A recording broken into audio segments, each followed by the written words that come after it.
You guys still think it's school? Oh, yeah. Calling parents. That's And like, then I got that email. I know, I was like, buses were going out, I told them. Some days it's Buses easy were here going than out. others. I was like, hey, guys, I did the bus, I gotta make a parent call before I go. Yeah, we got So two grandkids there. I emailed Michelle, I said, I'm so sorry. So always trying to keep up with what's going on over there. You didn't miss that much, it was kind of a preamble more than anything. I went through things that we could agree on, and then everybody agreed to look at the one they sort of started to develop, and then the old, the one we're using this year, and decide like what the middle ground.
right, everybody could stand for the pledge of allegiance.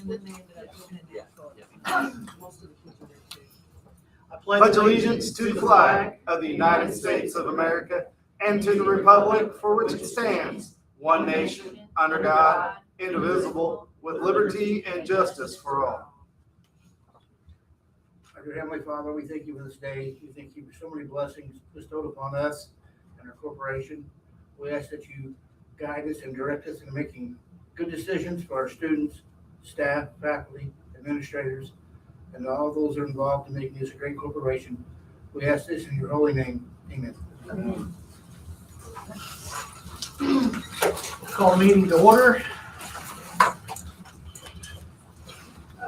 An executive session was held prior to the regular board meeting and no other subject matter was discussed in the executive session other than the subject matter that was specified in the public meeting notice.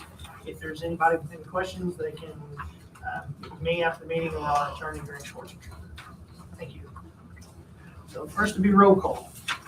Chris McKinney. Here. Chris Satterfield. Here. Skip Willis. Carla Willis. Here. Terry Warren. Here. Everyone's here. All right, presentation and approval of minutes from the executive session and regular session meetings held on February 10th, 2026. I'll make a motion to approve. I'll second. We have a motion and a second to approve those minutes. All in favor, raise your hand. Presentation of financial outlook.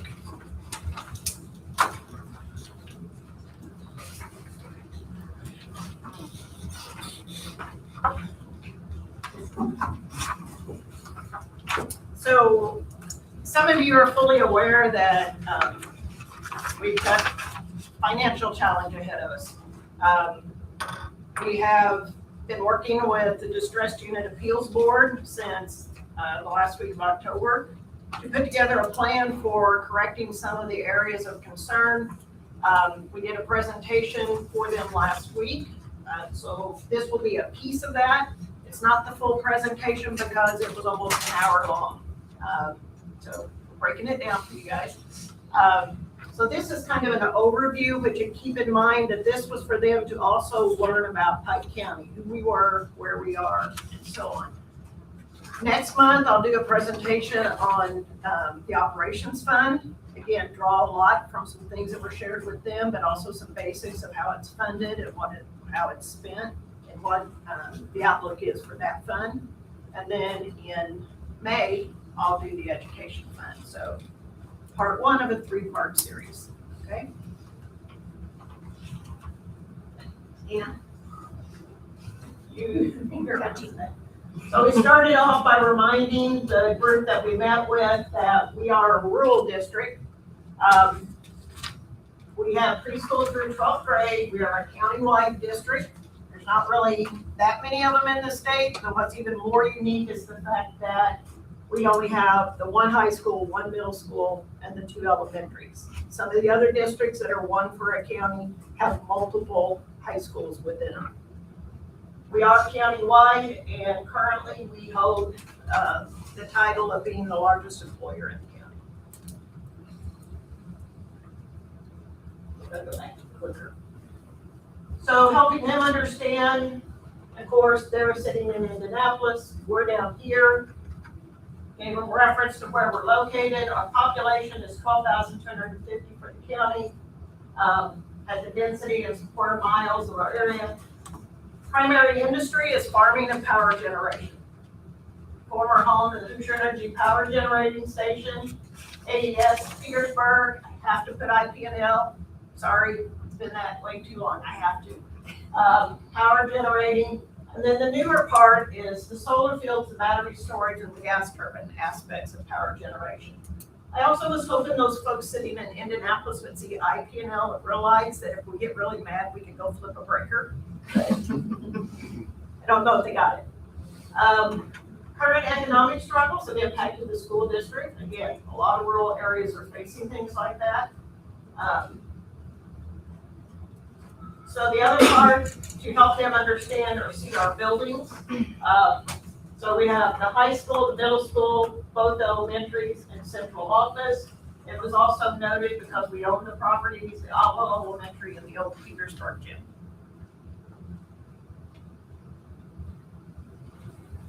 So to give them the idea of where we're placed in the county, and they had asked the question, what's the dividing line? So this is the Petersburg Elementary District, this is the Winslow Elementary District. The stars show where each one of the schools are located, and we do still have the location where the Otwell building is. Of course, we've noted OPG. But again, helps kind of give that visual of how we're laid out. I really wanted to clean this one up, but it was hard to clean up. So we talked about transportation. I tried to find as many colored markers as I could. Obviously, I didn't have enough, but these represent all the different routes that we travel. Our buses travel 965 miles a day. That's pretty significant in my mind.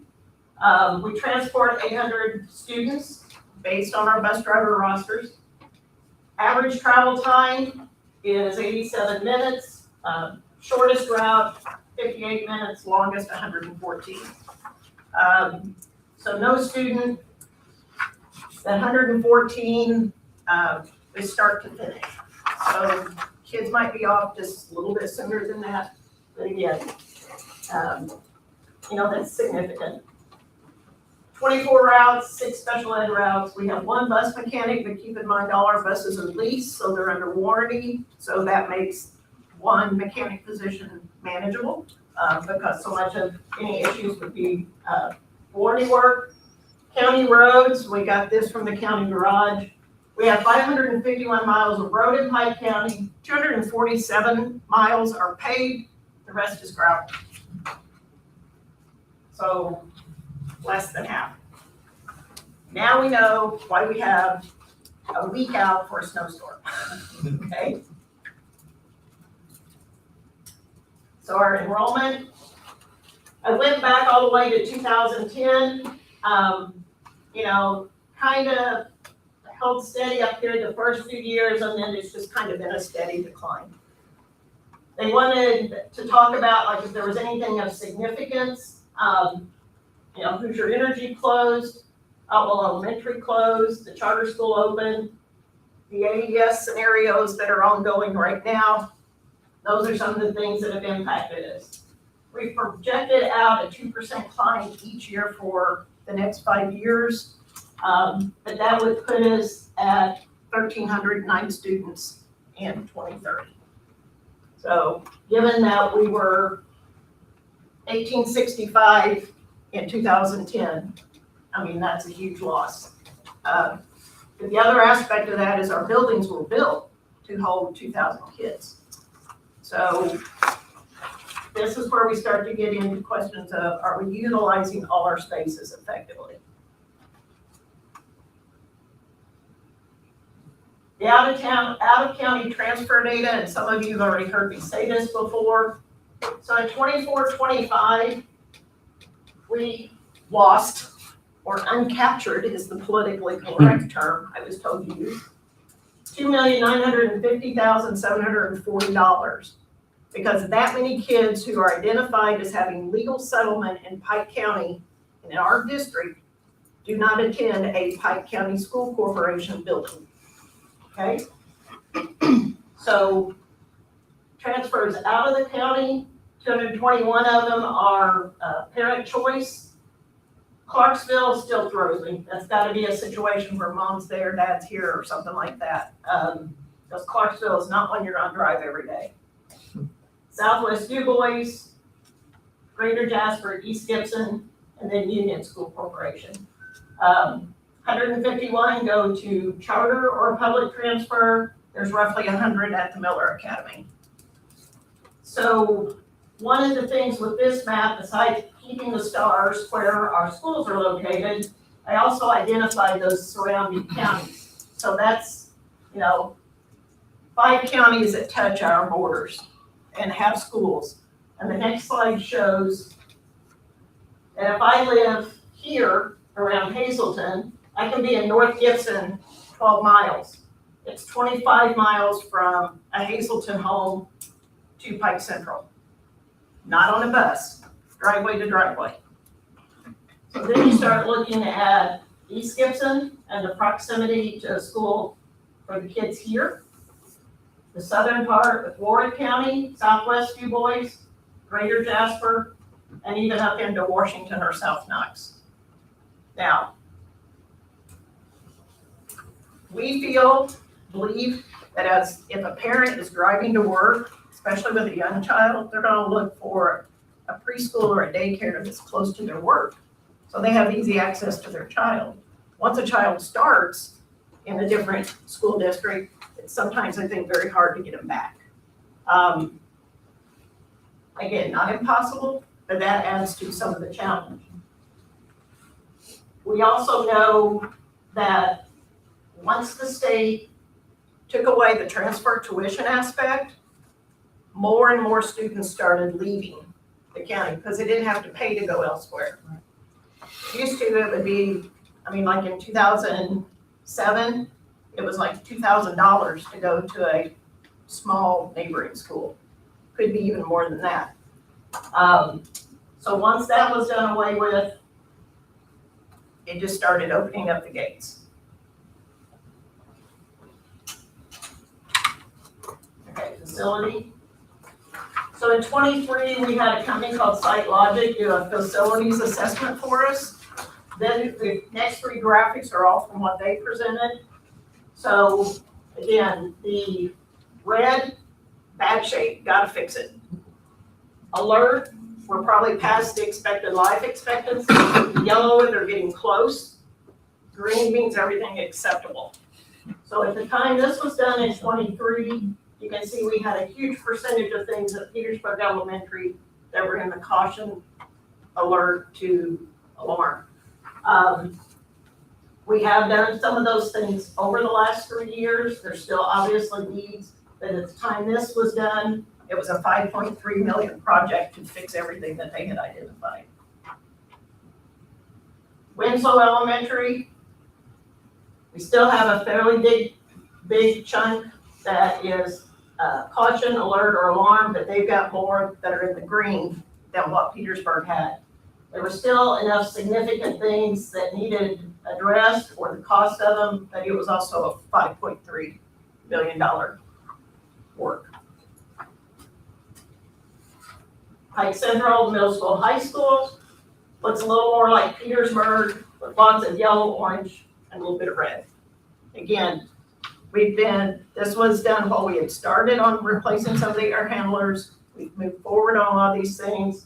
If we were to redo this assessment now, we would have more green. So we have made progress, but it does point out some of the things that we've had to look at as a challenge for our district. This total came closer to 6.8 million. Some of the needs that we still have that we're trying to address, the auditorium and gym roofs at Pike Central, Petersburg Elementary roof, carpeting and wall covering. Yes, teachers remind me of this one often. They're very patient. I appreciate that, but that is definitely needed. Petersburg parking would be nice to fix some issues there. The exterior brick and tuck pointing has been an issue at both Petersburg and Winslow. We need an ADA ramp on the back for backside access to the stage. What we have now works, but it's not really ADA. Cafeteria equipment, we got some things that are aging and needing replaced. 5 years ago, I think, maybe not quite 5, we started on some restroom renovations. We talked about doing one set a year. We got the first set done. We haven't been able to return to that to do the next 4. So we just still have some restrooms at Pike Central that are the original facilities. So we know when we do get into them, that original plumbing's needing replaced too. Wastewater treatment, I think around 2015, we did a $500,000 project. I thought that was the fix, that was the Band-Aid. So at some point, this may need replaced. I know the county's been working on getting the sewer line extended out there. That happens, this will come off our plate. So, again, it's just a matter of time. Our football concessions area needs work. We got fencing. These are some athletic things that all need worked on. If you guys remember, we looked at replacing the tennis courts and fixing the drainage problem, and that was going to be $500,000 in 2020. So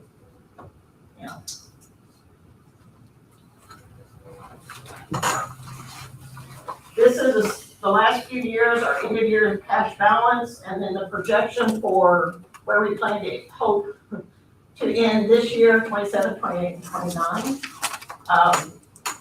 You know, administrators, you know, I've been saying we gotta keep an eye on spending, we gotta keep an eye on hiring. We're just trying to use our money as effectively as possible and make sure that we can maintain a positive balance.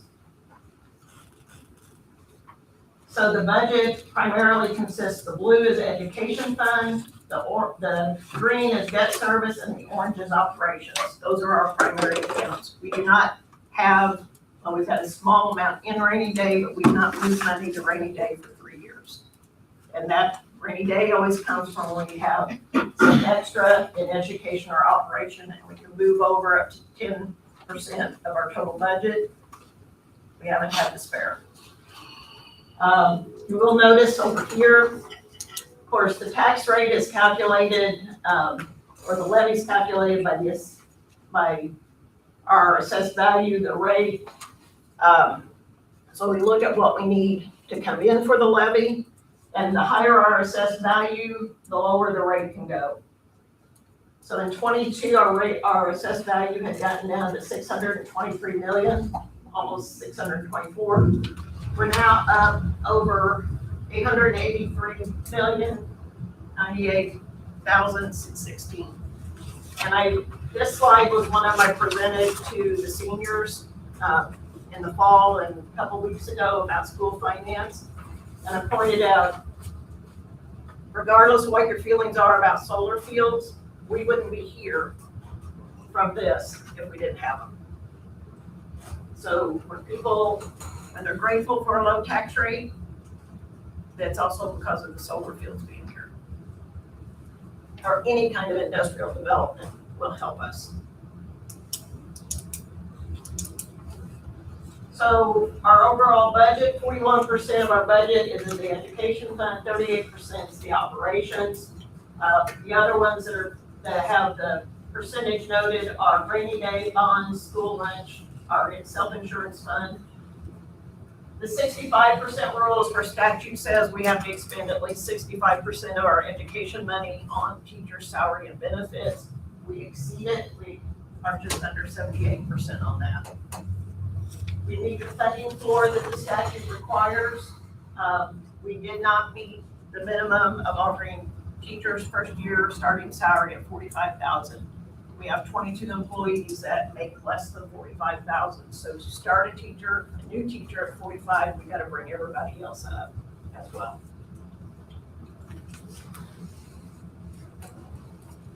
So the state tuition, this does get in just a little bit to the education fund.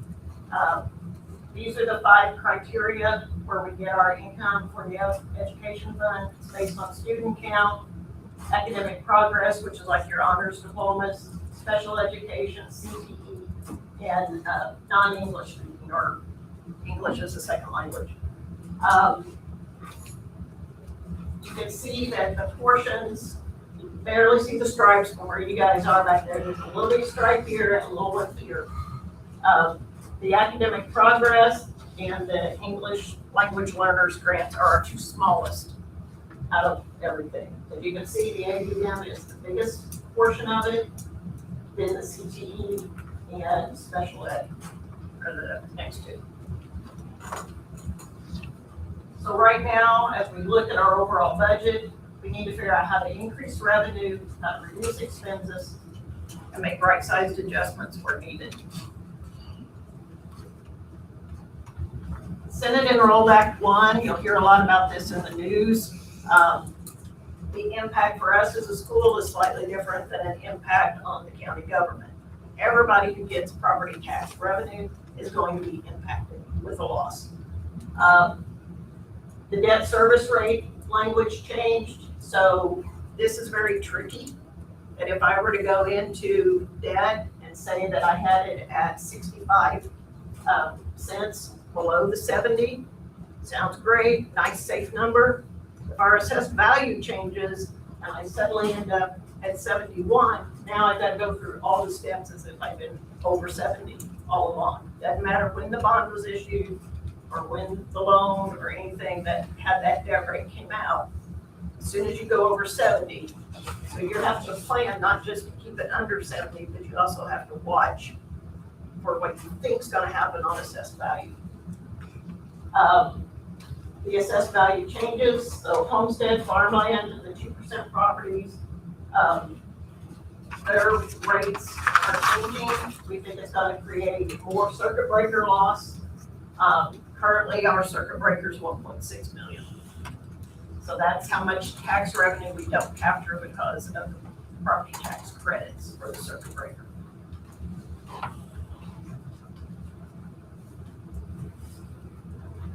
They've capped the maximum levy growth quotient at 4%. Starting in 28, any kind of revenue we get in, whether it's from our property tax, whether it's from a referendum, any revenue that comes in, we have charter school sharing starting in 28. Referendums must be held on a general election. No longer can it be done on a spring primary. No, you cannot have a special election and hold it in an off year. So it will always be a November election if we're attempting one. So at this point, if we were to choose to pursue a referendum, November 26th is our first opportunity. Don't have a chance in 27, next opportunity is in 28. General obligation bonds, there's a requirement to meet certain little stipulations, then you've got different reporting, different limitations, sorry, on what we can get through a general bond. The levy appeals, I think we've done it once. There's some changes there. Here's the changes again to some of the property tax owner credits. The local income tax revenue, we can no longer receive that if it was available to us. That's now been removed. And then the budget process, if we have a decrease in our tax rate for each year, hang on, as a decrease in the tax rate for each year that there was an increase in NAV or requires a decrease. And if not, then you have to have extra steps and hearings to explain to the community why you didn't have that.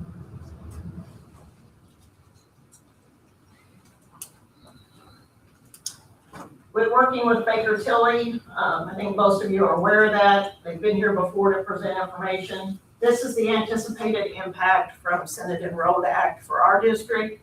They anticipate a loss of $176,891 in the operations fund, $52,309 to the debt service fund. And then charter share, they're projecting that will be about $480,000 in 2028. This number is smaller than what you're hearing on the news from some larger districts. But for a school our size, that's still significant.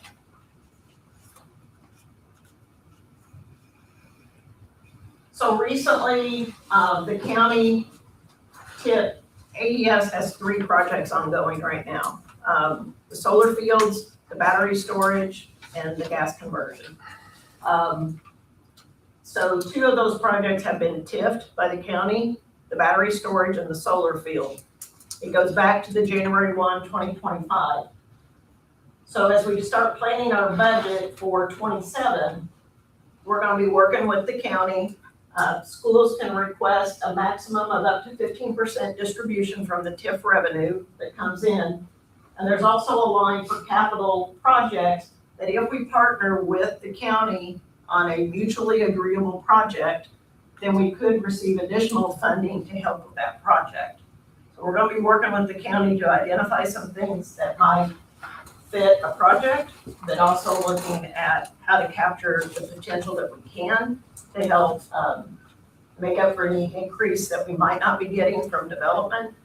But one of the things to note, this is a 5-year TIF, which is shorter than usual, but because of the depreciation of some of the equipment, this was one they approached for a short term, at least capture what we can for that period of time.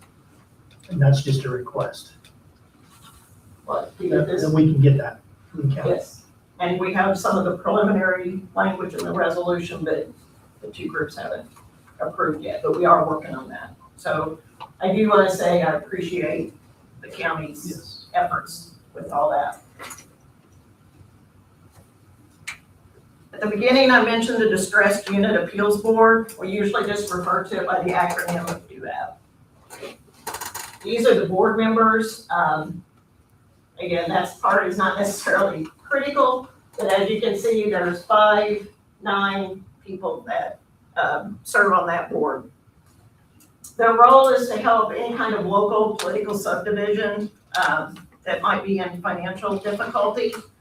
There are certain indicators which I'm ready to show you that they help monitor, and if they see you're starting to be in distress, they will step in and try to provide support. So on their website, which you can go to indiana.in.gov, and you search for DUAB, you will get to this information. So one of the first pieces is they have the basic information about the entity. So for the school corporation, again, this is 24-25 information on the screen. They look at your ADM, what's your trend, and this is the fall count date and the spring count date. So the blue's falls, green is spring. The fund balances, so they monitored those. Again, they're looking not just at our operations and education that I've already referenced, but they're also looking at in your debt, your federal stimulus money, grant funds. So it's a broad range. But again, they monitor those, and if they start to see that you're going to the negative or that you're stretched really thin, they like to see a balance, operating balance of 10 to 15%. At the budget trainings, most of the time they say an acceptable balance is 8%. But GAB has asked us to try and get it to a 10%. The next indicator is the annual deficit surplus. On each of these screens, they also provide additional information about any of the funds that might be included in this, or any data that is where it actually comes from. So again, you can see our trend, where we're at with it. This is the deficit surplus. As you can see, well, it's deficit or surplus, and you can see there's a little bit of a deficit between we're spending more than we're taking in. Doesn't mean our cash balance is always negative, but we're spending more than we're taking in. The fund balance as a percent of your overall expenditures is another category they look at. In 2019, we were at 33%, we're now down to 16%.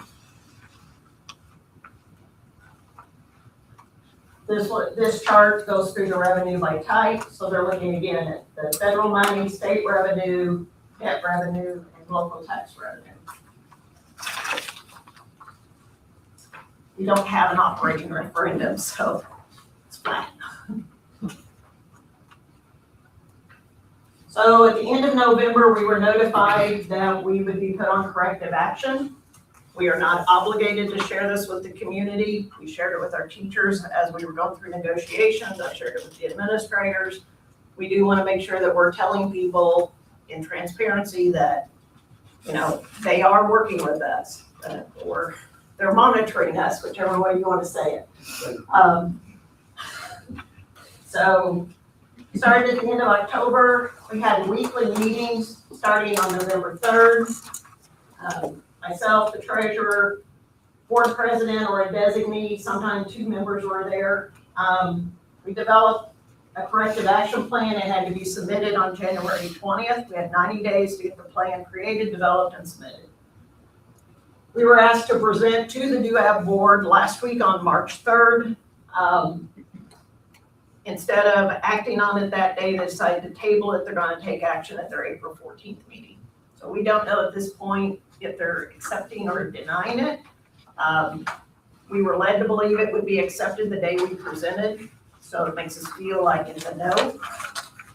They have told us in some of the feedback they want to see us take more aggressive steps on correcting the financial situation. And the plan that we have prepared is what we are comfortable with and what we think is best for our community. So We will have more communication with DUAB between now and their April meeting. If it's approved, we're given time to implement the plan of roughly 4 to 5 years. If we're not making headway, then the next step could be a recommendation to the legislature that the school is taken over by the state. So the 4 to 5 window, usually as long as you're making any progress, you're okay. So our action plan for right sizing, some of the things that have already been done, we've absorbed positions wherever possible. I believe last year it was 7 or 9. We froze wages for the certified staff for 25-26. Administrators and non-cert salaries were frozen in 24-25. We've adjusted our mileage rate of reimbursement, lowered it. We are exploring the option to promote a virtual school. And that way, when some of the kids and families choose to leave our district, instead of enrolling on something like Indiana Online, they might enroll with us. And then we'll capture 85% of that ADM for them. So we get to keep them here with us, in a sense. We were asked to develop policies for debt, investment, and the budget. So we continue to work with Churchill, and Interim on that. To be honest, when I said we need a policy for budget development, they're like, we've never done one. But DUAB has asked for it, so we now have one. We moved from a 2-tier health plan to a 4-tier for our employees. I think they appreciated it very much. We've been very fortunate that we've not had to raise premiums. We went for 5-6 years with no insurance rate increase, which is amazing. When we did this switch, every employee premium decreased. Some have decreased more than others, but everybody got a little bit of a decrease this year. We've been reviewing our contracted services, making sure that the agreements we have are cost efficient, or are they still necessary?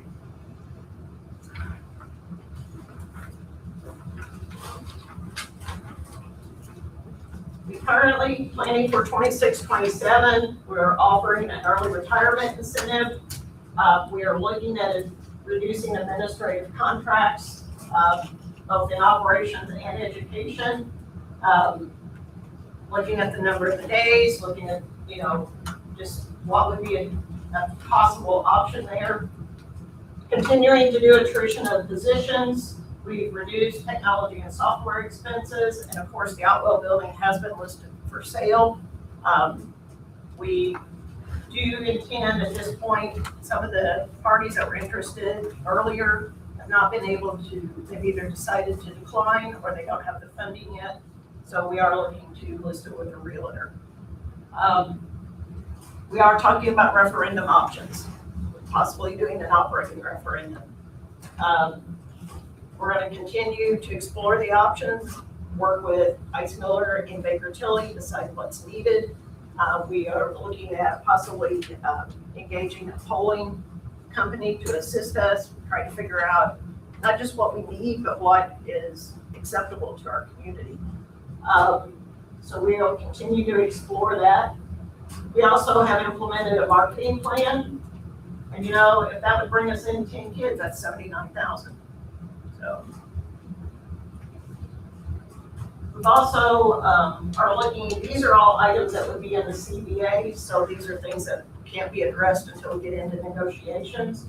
We're looking at our extended contracts, the turf contribution that we pay above required, 401A and the VIVA, and then also possibly adjusting the portion that the employees pay on the health insurance. We did that several years ago when we needed to reduce some expenses. We did it for a year. It helped us get some of that breathing space. We need to make sure that our self-insurance fund stays sufficient, which again, I think we have a good plan and are able to offer it at a good price. You guys have any questions?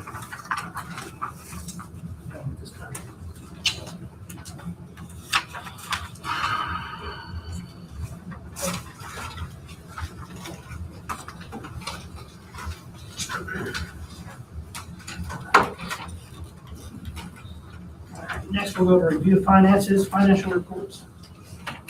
So you have your bank statements there for your approval.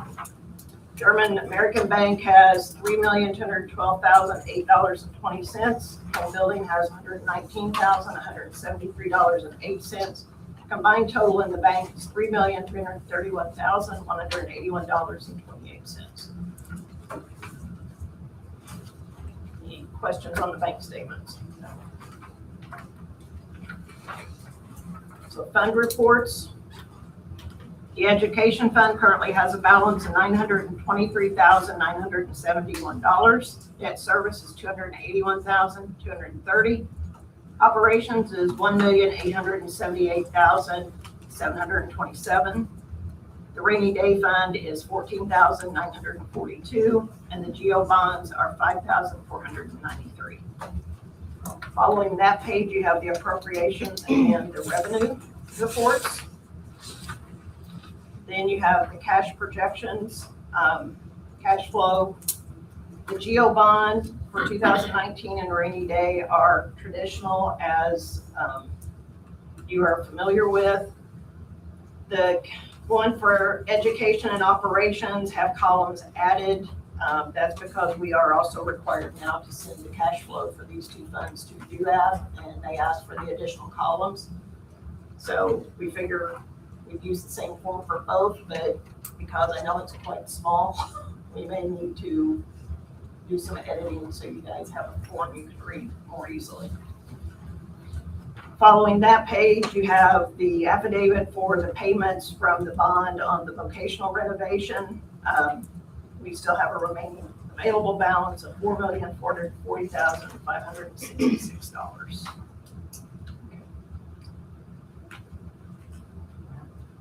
Financial reports. Ready? Yeah.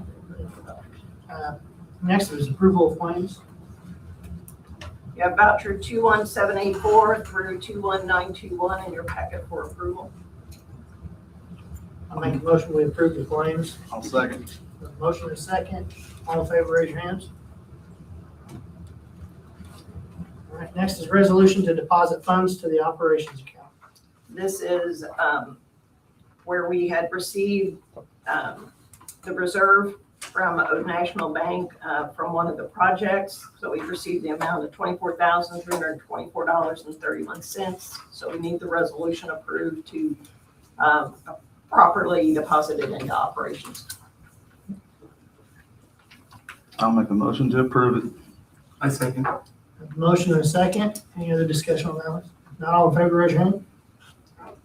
All right, other? No. Patron comments? There's none. All right. Old business. Second reading of policy F101 and F101R. This is the budget adoption policy. We did our first reading last month.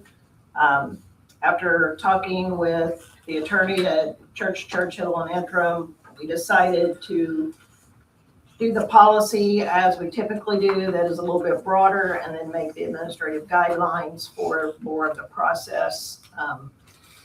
And so we have the two for your approval. I move to approve the policies. I'll second. Motion and a second. Any other discussion? Not all in favor, raise your hand. New business, acceptance of donations. For Pike Central High School, we have $4,000 donated towards the work-based learning program from Pike County Progress Partners. We have, for the high school, we have $350 from the Kiwanis Club donated towards the high school boys state delegate cost. We have for Pike Central High School FFA from Superior Ag, $453.89. For Pike Central High School Swing Choir, we have from the First Church of God, $250. For the High School Guidance Department, we have from White River Chapel, $150. For the High School Guidance Department from St. Peter and Paul Church, we have $100. For high school baseball, we have a Community Foundation Alliance grant in the amount of $1,000. We have for the FFA program from Doyle Attaway, $150. We have At the middle school, we received an additional donation of 40 armless office chairs from OFS. So the total amount of the donation was $41,880. We also received 30 additional chairs at Winslow, total cost $19,440. From Pike County Community Foundation, we have $1,000 to Petersburg Elementary Library. From the Energy Plus Credit Union, we have $237.68 from their debit card fundraiser. And then we have $1,000 for the high school baseball program from the Pike County Community Foundation Pike Gives program from the Belmores. And then we have a donation from Tabor Owens in the amount of $1,000 to be used by the Pike Central High School Athletics for pole vault rental for the high school track team. That's all the donations. I'll move to approve and a big thank you. Absolutely. I second I have a motion and a second. All in favor, raise your hand. Donations. That's awesome. All right, approval of summer school plan. So Dana has prepared the recommendation for the summer school plan. I believe it's pretty similar to some of the years past, but obviously if you have any questions about it, please say so. Any issues with that? I move to approve the summer school plan. I'll second. A motion and a second. Any other questions or comments on that? Not all in favor, raise your hand. Approval of technology purchases. I know he's got a couple, but we'll have to do them separate, so. Okay. So we have an E-rate project to replace our switches at Pike Central, Winslow, and Petersburg Elementary. The entire project cost is $50,957.02, but with the E-rate program, we'll only pay 20%. So our total cost is $10,191.41. The USAC handled the bid process. RTI was the vendor selected. So we need approval to move forward with that. I'll make a motion to approve. I'll second. A motion and a second on that. Any questions, comments? Not all in favor, raise your hand. Okay, we have a request for purchasing the Chromebooks for the incoming 5th grade and 9th grade. We have quotes from RTI, Trafera, and Bloom. Based on the quotes, we're recommending to go with the RTI with the 4-year ADP, and the amount would be $80,759 for 230 devices. These are a program that's updated every how many years? Well, we always get the new 5th grade and 9th grade, and it follows the student. But this is one of my, I guess this is just following the regular budgeted process that we've had. Oh, yeah. This is not a new request. No replacing, Okay. no, the actual computers as well, Okay. the Chromebooks. I make a motion, we approve. it. I second. Have a motion and a second. Any other discussion on that? If not, all in favor, raise your hand. Okay, then the next request from technology was to replace some of the staff desktops. So again, this is within the technology budget. We've gone quite underneath what we budgeted. They are refurbished versus new. The last ones we bought were refurbished. It's quite a bit cheaper, but looked for the best deal and ultimately. The ones that are replacing are the 6-year-old ones. So, Yes. I mean, come on, technology, we got to do this. So we have bids from VIG, SDS, and Bytespeed. The recommendation is to go with VIG Solutions at $529 per device for a total of $83,303. Quite a big difference on bids, wasn't Mm. it? 83 to 151,000. I'll make a motion to approve the VIG solutions. And I'll second that. So we have a motion and a second. Any discussion on that? Not all in favor, raise your hand. Is that it on technology? Yes. Is there other? No. Personnel, resignations, retirements, and leave of absences. We have a letter from Kim Vaughn, who teaches at Winslow Elementary, resigning from teaching at the end of the current school year. We have a letter from Kathy Cochran, retiring at the end of the school year from her position teaching at Winslow Elementary.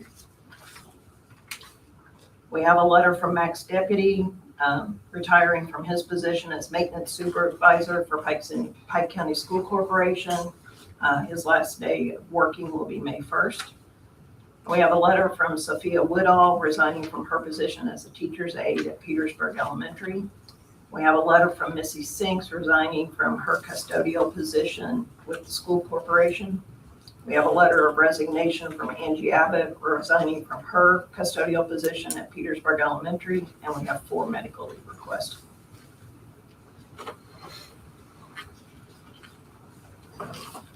I make a motion we approve. Thank you to those who are retiring. Moving on. How I long is, second. Ms. Cochran? 34 years. 34 years. Thank you for a great career. We'll miss you. All right, we have a motion and a second. All in favor, raise your hand. All right, appointments. For high school, we have a recommendation for the accompanist for the high school musical to approve Emma Mundy with the full stipend that's in the contract. I have a letter from Mr. Meyer recommending Alex Smith for a temporary assistant position during the absence of another aide while she completes student teaching. I have a letter from Mr. Meyer recommending Kelly Hook for a medical leave. I have a letter from Mrs. Pancake recommending Miss Susanna Shepard for a medical leave at her building. I have a recommendation from Mrs. Pancake for Kaylee Angermeyer and Justin Knight to provide homebound services for a student combined total up to 5 hours a week. And then I have a request from Mr. Klaus to hire 2 summer tech positions for help. He would like to go ahead and recommend Lillian Defendahl for one of the positions. He's still looking through candidates for the second position, and he does typically get two to help him. So, I move to approve the appointments. I'll second. Have a motion and a second. Discussion. Not all in favor, raise your hand. Professional leave. Mr. Klaus was busy writing letters. He's requesting approval to attend the Indiana Chief Technology Officer Conference in Noblesville on May 6th and 7th. Again, he goes through in terms of the cost. The only cost would be the hotel, and it's covered by Title II. I'll make a motion to approve it. I'll second. A motion and a second. Any discussion? Not all in favor, raise your hand. Is one professional leave? All right, other? Nope. Administrative comments. Who's first? Still me. We had 0 reports on our anonymous link. I appreciated your presentation, and I was just thinking about if there's anyone on the fence in the community or in Pike County who is interested in attending public school or maybe has questions about it. We welcome people to call and set up tours in our buildings. We have an ambassador program with students, and if you know of anyone, we would welcome them and explain to them all the programming that we have and just the expertise and creativity of our teachers. They're pretty amazing. And then just to see and walk by some of our classrooms, just to see what's happening in there. It's a great place. We celebrated Read Across America, and then our kitchen staff served green eggs and ham recently. Our carnival was well attended, and I appreciated that the PTO allowed some of our students with sensory needs to attend an hour before the big opening, and they attended and had a great time as well. Kindness Week ended with an assembly and all the students in the gym. Mrs. McCutcheon led that, and it was just a great time of celebrating our students and some of the clubs and basketball and all the things that they're involved with. We end our grading period on Friday, so report cards will go, or we ended it on Friday, so report cards go home tomorrow. We will host some conferences tomorrow for spring conferences. Our second graders, all of them, and some of our third, fourth, and fifth graders, if they haven't fulfilled the testing requirement, are participating in iRead. Many of them are done. Our teachers will meet this week and for students who didn't pass, and then we will talk about interventions and setting up programs. And thank you for approving summer school, because sometimes that is part of that. We participated in the statewide tornado drill today. We appreciate all the safety features in our buildings. Our second and third grade parent meeting was well attended. I appreciated the parents, the questions that they had. It was a great meeting, and I hope to do that again, because I do realize how valuable that is, and to keep the communication flowing and that partnership with parents. I think that's all we have. Petersburg Elementary. Thank you. Thank you. Thank you.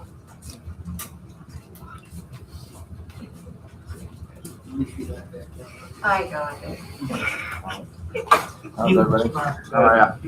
Oh, we also had 0 anonymous bully reports last month. Thanks to Melissa for reminding me. I forgot last month, but we had 0 last month as well. Academic update: we broke down the I Learned Checkpoint 2, and we're actually are preparing to take Checkpoint 3 the week before spring break.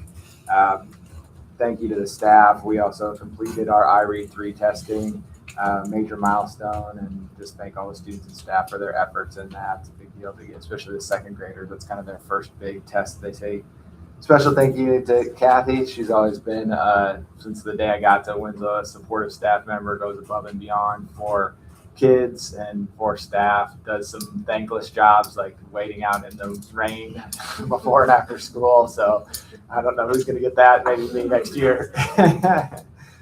Maybe let her bet. That's not a bad idea. We did a family star night we had the Star Lab. So parents got to come to school and experience the Star Lab with their students.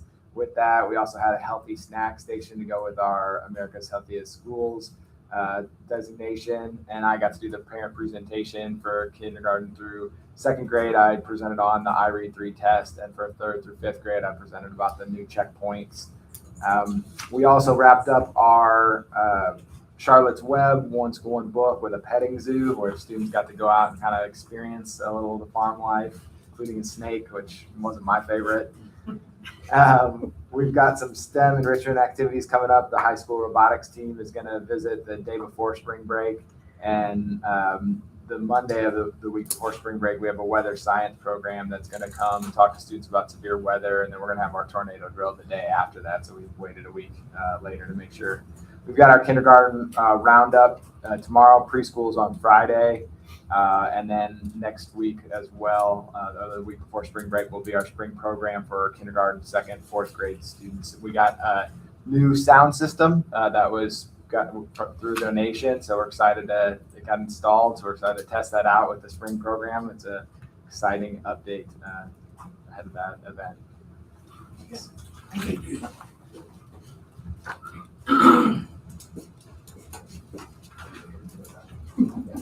Howdy. High school. Carly Gideon and Cooper Harkey recently received College Board National Recognition Awards given to high achieving students based on their completion of the PSAT from last year. And of course, we all took the SAT last week as well and finished that up today. So we'll see what that looks like. But congratulations to Carly and Cooper on that. The Wizard of Oz this weekend. Come on out. It should be a packed house all 3 nights, Sunday day. But yeah, they always, from what I've heard, it is quite Oh, it's awesome. an awesome show. So we're looking forward to that. And we actually had about 8 or 9 of them cast head to the elementary schools today to visit. So that was kind of cool for them. We've had an opportunity recently to learn about the CNA initiative. And USI offers direct admission to their School of Nursing for students who apply, qualify and maintain the required GPA throughout the program. Lila Taylor is an example of one of the girls that's going to USI next year. And so she was able to chat a little bit about that. But a lot of thanks to Ms. Elkins and also Mr. Russell for that, and Karen Richardson as well. Prom registration was last week, and prom's coming up as well. That too is quite a undertaking, spectacle, adventure, whatever you want to call it. So I haven't been to one of those yet, but I'm looking forward to it this year. You have a blast. Marcus Hutchison was our February Student of the Month. We had several students participate and were successful in solo and ensemble, both choir and band, a couple weeks ago. And we hosted our own little concert for those kids the night before that they went. They went on February 20th. So let's see here. FFA week, girls and boys basketball sectional week. We had a senior week. A lot of spirit weeks celebrated there in the month of February. We did finish up SAT testing. Much appreciation to Brittany and Karen for running that, and you for, CTC stuff. So we appreciate that as well. Nate Davis was nominated for the Courier and Press Athlete of the Week recently. Connor Lovelace came back to go to our applied music class, spent some time playing guitar with the kids and hanging out with them. And the radio and TV broadcasting class, they did this last year. They're getting ready to do it again. They put on a film. They go over to Jasper. It's a competition where they direct, film, act, edit, finalize. It's a pretty big deal, and Beth Boner is the one that runs that. So I'm looking forward to being a part of that as well this year. That should be fun. And Gideon is moving his New York City trip to spring break for seniors only next year, and he had a meeting for that. So we've already got a pretty good group of those guys signed up.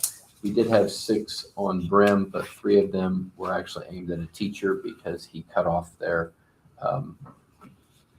YouTube access. And so they were upset about that. So other than that, it was nothing. What's the date of prom? 25th, April 25th. Come on out. We get the invitation, but I haven't seen it yet. It's coming. Enchanted Forest, It's right? in the mail. Sure. What? Come on out. Oh, Enchanted Forest. That was a joke, sorry.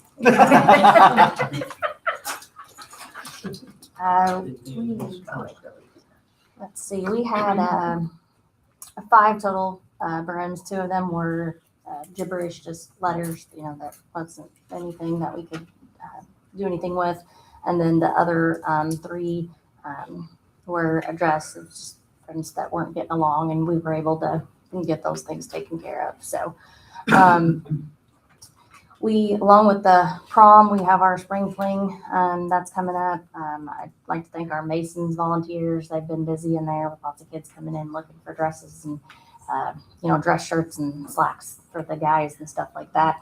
I know Carla was there one day and she had intended on being there till like 1:30. Well, I said 2:30, Okay. but I walked out about 3. Yeah, I was gonna say, I know she was there a lot longer than Yeah, what, that's fine. so we do appreciate all the volunteers. We couldn't do it without them. It just continues to grow and grow, along with the need, it continues to grow as well. So we just appreciate everyone's help on that. I'd also like to thank Christine Myers and also Don Biesterveld. They do a great job keeping our social media sites up to date, making sure everybody's aware of things that are going on. Dawn's taken over. She's found Canva and she loves it. So she's now just doing all kinds of creative things. And so she's been doing our newsletters. Miss Yawn and Miss Meyer, Candy Meyer, have also helped us with our newsletters throughout the year. So I appreciate all their help. We are planning our March Madness fun for this year. We decided to let the students and staff have a little bit of fun with that. So we're planning all of our first period classes are going to get to do a bracket together, and we're just going to kind of have a little bit of fun and camaraderie there, and then work to winning class gets a pizza party or donuts or something like that just for fun. So we've been planning that. We did complete our second round of the I Learn checkpoints, and then the second opportunity for that. So we've been doing rewards for them. That's going on this week. So each grade level is getting rewards. The students get rewarded if they either showed that they were at proficiency or if they showed growth. So in sixth grade, we had 95% of our students either showed proficiency or was able to show growth. Seventh grade was 92%, and eighth grade was 94%. So we're very proud of their efforts there. We've been working on already planning for the end of the year things, because that's going to be here before we know it. Also starting to look at what next year is going to look like. We've been attending some fifth grade transition meetings for some students that will be coming in next year. We did also participate in the statewide tornado drill today. The IREAD 3 testing is complete, which that's our first time to have to experience that with the new legislation. We have students who did not pass, or I'm sorry, they did not pass, but they have not taken it yet because they are new to maybe public school or they're new to the state of Indiana. So based upon that, we had to administer the IREAD 3. So we've done that to all the students that needed that done. We have our eighth grade students have been visiting high school teachers. So they've been going out to the ag building, the welding, going down and talking with Miss Hunt and the different things that she has going on in her classroom. Visiting with Miss Elkins, seeing all the things that she has. So the students are getting an opportunity to see what kind of fun things they're going to have an opportunity for when they get to high school. They've really enjoyed that, and the teachers have done a great job presenting the many opportunities that they have. So we appreciate them welcoming our students to do that. We do have parent-teacher conferences, like everyone else said, tomorrow. Teachers have been in contact with families that are, that we need to be in contact with. I also want to say thank you to Kim Vaughn and Kathy Cochran for their dedicated service over the years. I did have an opportunity to work with them for a couple of years at Otwell when I was there, for the few years that I was there, and they're great people, great educators, and they will be missed. And also I want to thank Mr. Klaus and Beth Bonner. They are going to be helping us on some videos that we would like to create based upon some of the CARS meetings that's been taking place, to hopefully be able to help parents to put a name with a face. And so when they come and they transition from fifth grade into the middle school, kind of a whole new dynamic. So instead of having one teacher all day long, now their kid has multiple teachers. And so just so they can get to know those teachers a little bit, and hopefully those videos will help maybe ease some of those, parents' minds and stuff like that. So appreciate their willingness to help us on that new project. And I think that's it. So thank you. Thank you.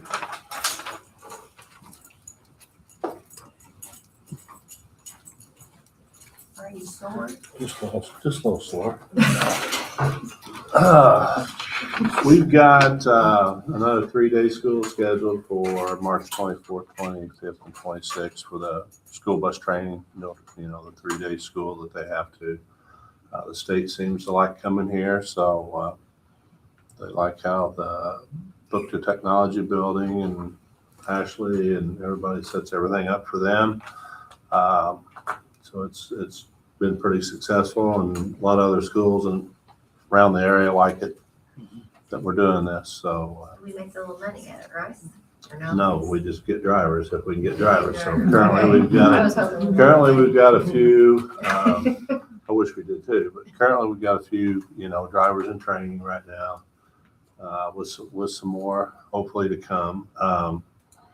I also want to put a shout out to Max, for I know he's going to be leaving here in another month or so, and for all he's done, because, when I first come here, there was a lot of, we had a lot of projects going, so he's kind of got me up to speed on some of that. And then, currently we're doing the vocational building, and I know Mr. Kokenauer and all of us have met recently with teachers and stuff about, trying to get things organized and how they're going to do this and how they're going to do that, and how everything's going to move. So I do want to appreciate everything that he's done.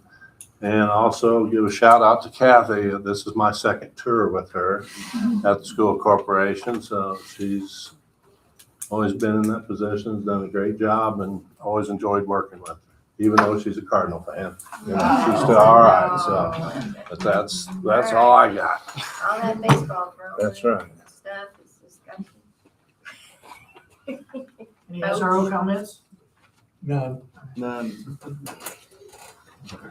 Superintendent? Yeah, just very briefly, thank you everyone who's retiring. Mrs. Cochran was a familiar face from my days as an Eskimo, so coming back to work together. So it's quite a journey for all of you through the ups and downs of public education, but it is certainly appreciated, and you make a large impact for the students and those who get to work with you. So thanks to everybody.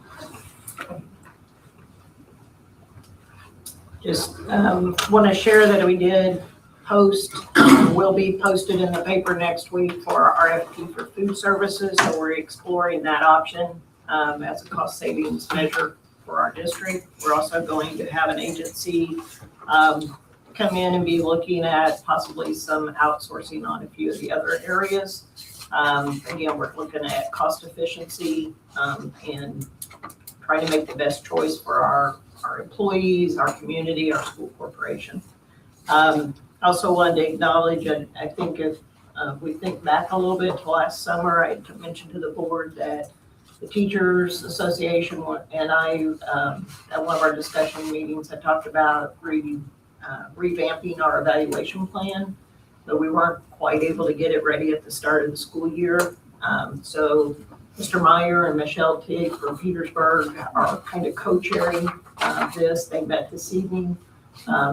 So I appreciate them stepping up and doing that as well, so that our intent is to have a revision to you by June, so that everybody, it'd be nice if it's May, but we're trying for June for sure, so that everybody knows if there's changes, what it looks like, and be ready for fall of 26. That's good.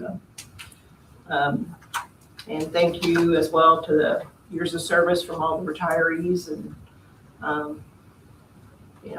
they're going to be missed. Board member comments? I have just a couple. Kathy, also, we want to thank you immensely. You realize you're going to spend more time with Dave, so. There's only a few that know what that means. We might get you back, so I don't know. She said she'd sub already. Just no warning duty. And Kim, I'd like to ask also condolences to the Kathy Hayes and her family, as we lost a great teacher in our corporation for many years. In a difficult situation, but our prayers are with the families, and I think that's very important. Administrators, keep it up. I think you're doing a great job. I think we got a great corporation. We're going to have to tighten up a little bit, but we're going to get it figured out. And I want you to know that we're fighting for you. And it's still a get-to job. You guys still got to do all this stuff and make our kids better, make our county better, and make our corporation better. Appreciate it. Any other board member comments? There'll be none. I'll make a motion to adjourn. I'll second. I'll shut up. Motion and a second. All in favor, raise your hand. Meeting adjourned.